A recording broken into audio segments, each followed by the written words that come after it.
قبل ما ابدا الفيلم ما تنساش تصلي على النبي في التعليقات وتشترك في القناه لو لسه ما اشتركتش وفعل الجرس عشان يوصلك كل الافلام الجديده. ويلا بينا على الفيلم.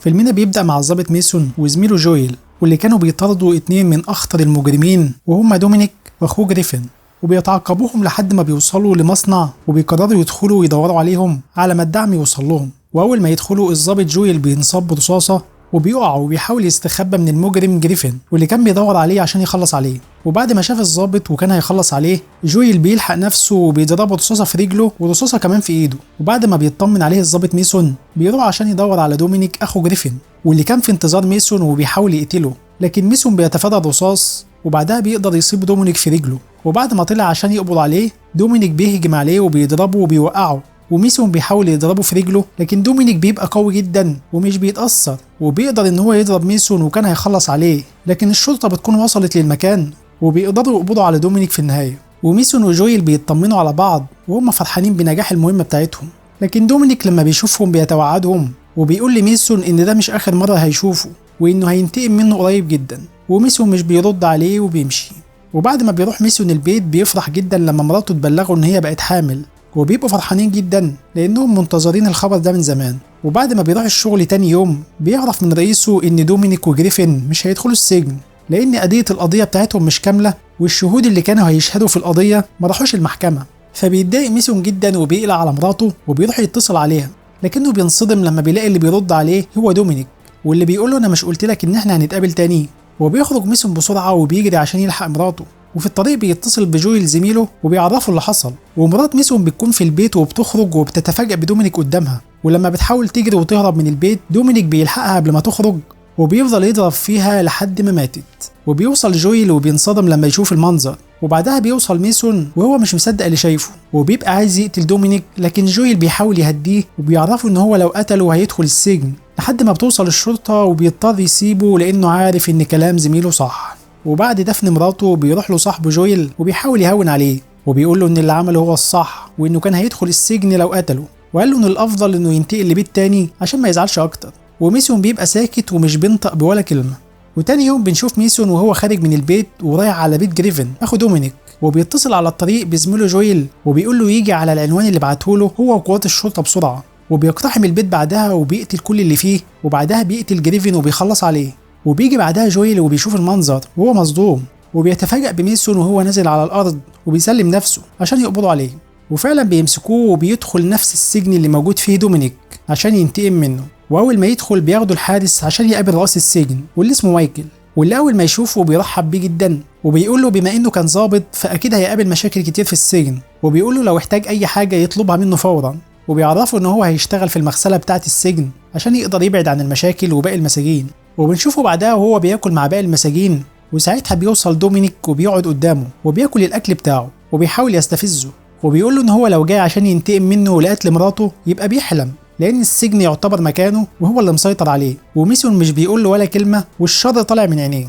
وبنشوفه بعدها وهو شغال في المغسله، لكن فجاه بيظهر 3 مساجين وبيهجموا عليه وبيحاولوا يضربوه وهو بيحاول يتفاداهم وبيقدر يضربهم، لكنهم بيبقوا اكتر منه وبيقدروا يضربوه لحد ما بيقع على الارض وهم نازلين عليه ضرب. وواحد منهم بيمسك سكينه وكان هيقتله، لكن لحسن حظه بيجي الحارس وبيلحقه قبل ما يموت، وبياخدوه بعدها للمستشفى في السجن. وبيروح لزميله جويل عشان يزوره وبيقول له ان الانتقام مش هو الحل وانه بالمنظر ده هيتقتل في السجن، لكنه بيبقى مصر جدا على الانتقام حتى لو فقد حياته. وبعدها بكذا يوم بيطلع من المستشفى وبيروح على الساحه وبيتكلم مع الحارس اللي نقصه وبيعرف منه انه كان ضابط قبل كده قبل ما يشتغل حارس. ولما بيسألوا مين اللي كانوا عايزين يقتلوه بيقول له ان هم رجاله دومينيك وكان باعتهم عشان يقتلوه. وبيقول له ان مايكل رئيس السجن عارف بكل اللي بيحصل، وان دومينيك شغال معاه جوه السجن زي ما كان شغال معاه بره السجن، وانه سايبه يسيطر على السجن عشان يسهل له تجاره المخدرات ويعتبر شريكه. وبيقول له ان دومينيك بيشتغل معاه 2 بيساعدوه، الاول ديريك واللي بيقدر يهرب اي حاجه جوه السجن، والتاني اسمه بوكر وده اللي بيخلي رجالته بره السجن يقتلوا اي حد هم عايزين يقتلوه.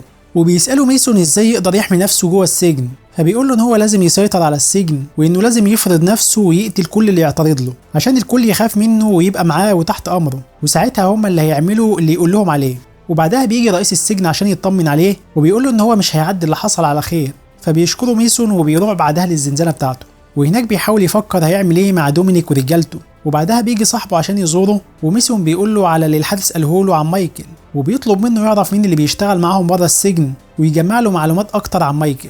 لكن واحد من الحراس كان بيتنصت على المكالمة وسمع كل اللي قالوه، وبعدها بيروح لمايكل عشان يبلغه باللي سمعه، وبيعرفه على اسم الضابط اللي كان بيزوره. وبالليل في الزنزانة ميسون بيقرر يخلص على المساجين اللي ضربته قبل ما يخلصوا عليه، وبيطلع قلم كان مخبيه معاه واللي هيقدر يستخدمه كسلاح. وبعدها بيروح على أول واحد في الحمام وبيضربه في رقبته، وبيفضل يضرب فيه لحد ما بيخلص عليه. وبعدها بيروح على تاني واحد وبيضربه بالمساحة وبيوقعه على الأرض، وبيفضل يخنق فيه لحد ما بيخلص عليه. ولما تالت واحد بيعرف اللي حصل بيروح لدومينيك وبيحكي له اللي حصل، وبيقول له انهم لازم يخلصوا على ميسون والا هيقتله هو كمان. فبيتضايق عليه دومينيك وبيقول له يسيبه له وهو هيتصرف معاه.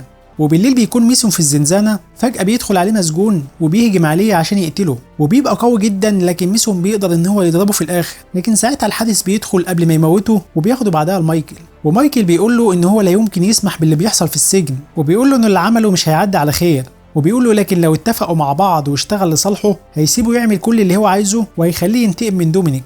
لكن ميسون بيتضايق جدا من كلامه وبيقول له ان هو مش محتاج مساعده وانه هينتقم بنفسه، وبيقول له ان هو عارف المصالح اللي بينه وبين دومينيك، وبيكلمه باستهزاء. فبيتضايق مايكل جدا منه وبيأمر الحارس ان هو ياخده ويدخله السجن الانفرادي. وبعد مده بيطلع من الحبس الانفرادي، وفي يوم وهو شغال في المغسله بياخد قطع حديد حاده وبيخبيها لحد ما يرجع للزنزانه عشان يخليها على ايده عشان يقدر يدافع بيها عن نفسه. وبيطلب من زميله في الزنزانه ان هو يروح للمسجون الثالث اللي ضربه ويقول له ان دومينيك عايز يكلمه في الزنزانه بتاعته. وفعلا المسجون بيروح وبيبلغه، واول ما يدخل الزنزانه بتاعته بيتفاجأ بميسون هو اللي هناك، وبيضربه بالحديد اللي في ايده وبينزل ضرب عليه لحد ما بيخلص عليه. وبيروح دومينيك بعدها لمايكل وبيطلب منه انه يقتل ميسون زي ما كان عايز من الاول. وبنعرف ان مايكل هو اللي كان منعه من قتل ميسون لانه مش عايز ضابط سابق يتقتل عنده في السجن، وده ممكن يسبب له مشاكل كتير. وبيقول له انهم هيعرفوه حدوده لكن من غير ما يقتلوه. وبيتصل بعدها الحارس اللي تبع مايكل على جويل صاحب ميسون، وبيقول له ان ميسون عمل مشكله تانية ونقلوا له المستشفى تاني.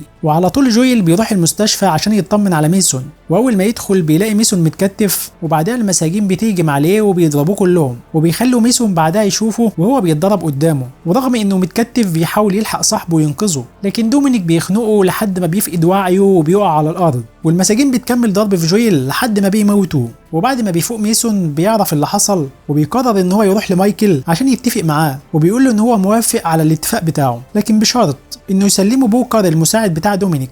فبيوافق مايكل على طلبه، وتاني يوم بياخد الحارس بوكر وبيقول له انه مايكل عايزه. لكن فجأة بيظهر ميسون وبيحقنه بمادة مخدرة واللي بتخليه واعي لكنه مش قادر يتحرك، وبعدها بيقطع له شرايينه وهو مش قادر يعمل حاجه، وبيمشي بعدها ويسيبه. ودومينيك اول ما يعرف اللي حصل بيتضايق جدا وبيروح لمايكل وبيقول له ازاي سمح بكده، لكن مايكل بيقول له ان هو اتفق مع ميسون وانه هيسيطر على السجن مكانه وانه خلاص مش محتاج له. فبيتضايق دومينيك وبيهجم على مايكل وبيبقى عايز يقتله، لكن الحارس بيدخل بسرعه وبيلحقه وبيقول له دومينيك ان الموضوع مش هيعدي.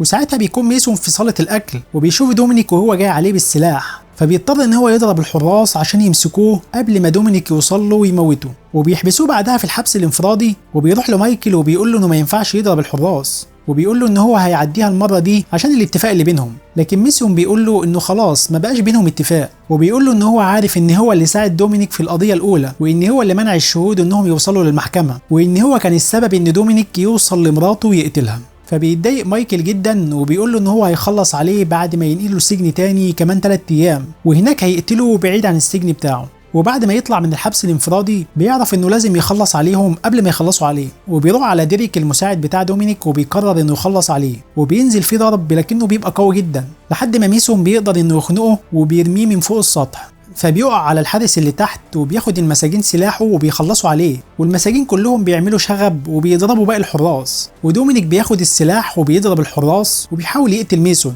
لكن الرصاص بيخلص منه فبيدخلوا هما الاتنين في القتال مع بعض، وبيقدر ميسون انه يضربه ويتغلب عليه في النهايه، وكان هيقتله لكن فجاه بيوصل مايكل وبيضربه بالرصاص في ظهره، وبيدي السلاح بعدها لدومينيك عشان يخلص عليه. لكن دومينيك بيضرب الحارس وبيروح له بعدها وبيقول له دلوقتي عرفت مين اللي يقدر يحميك؟ والمساجين بتروح على ميسون وهو بيستخدم الحديد بتاعه عشان يضربهم كلهم وبيقدر انه يخلص عليهم. لكن فجأة بيظهر الحارس وكان هيقتله، لكن ميسون بينجح ان هو ياخد منه المسدس وبيخلص عليه، وبيهجم عليه دومينيك وبيضربه وكان هيقتله بالمسدس، لكن ميسون بيبقى اسرع منه وبيضربه في رقبته وبيخلص عليه بالمسدس. ومايكل بيبقى خلاص هيموته، لكن لحسن حظه ان الدعم بيوصل وبيلحقه وبيقبض عليه، وميسون بيقول له انه هيستناه في السجن قريب. بس كده، وده كان فيلمنا النهارده. يا رب لو عجبك اعمل لنا لايك واشترك في القناه لو لسه ما اشتركتش، وفعل الجرس عشان يوصلك كل الافلام الجديده.